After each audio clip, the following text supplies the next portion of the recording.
મેઘરજના બેડજ ગામમાં બહેનોને આત્મનિર્ભર બનવાના વાંસ કામની વિનામૂલ્યે સખી મંડળની 30 જેટલી મહિલાઓએ તાલીમ લઈ રહી છે।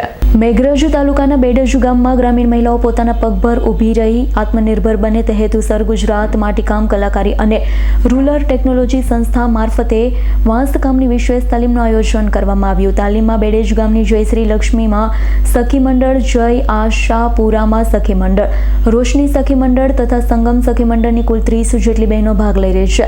બેડજ ગ્રુપ, ગ્રામ પંચાયત, મિશન મંગલમ, રિલાયન્સ ફાઉન્ડેશનના સહયોગથી આયોજિત આ તાલીમ દરમિયાન મહિલાઓને વાંસમાંથી photo frame, mobile stand, mobile box, Colgate box, દિવાલ વોલપીસ, ફૂલદાની સહિત વિવિધ ઉપયોગી અને વેચાણ યોગ્ય વસ્તુઓ બનાવવાની પ્રાયોગિક તાલીમ આપવામાં આવી રહી છે।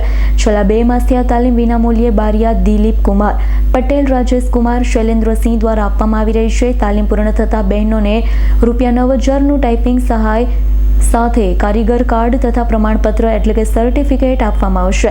આ પ્રકારની તાલીમ ગ્રામીણ મહિલાઓ માટે આવકના નવા અવસરો સર્જી આત્મનિર્ભર બનવાની દિશામાં મહત્વપૂર્ણ પગલું સાબિત થઈ રહી છે। મધુબેન લાલુભાઈ, ગામ બેડજ, ગુજરાત માટીકામ રૂરલ ટેકનોલોજી સંસ્થાન બેડજ ગામ ખાતે વાંસકામની જે તાલીમ 2 મહિનાની લેવાય છે એમાં અમને આ શીખવા મળ્યું।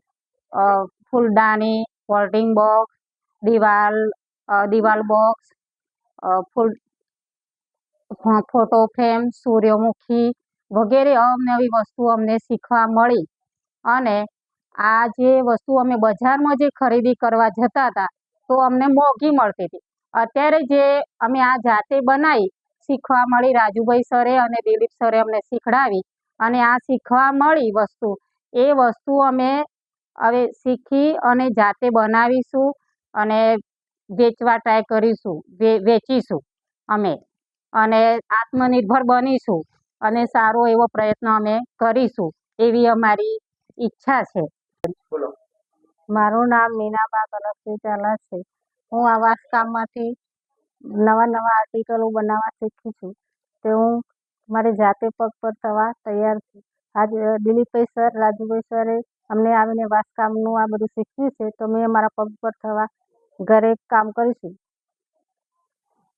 જયદીપ ભાટિયાનો રિપોર્ટ, AS9 ન્યૂઝ, અરવલ્લી। અમારી તમામ માહિતીથી અપડેટ રહેવા માટે જોડાયેલા રહો AS9 ન્યૂઝ સાથે।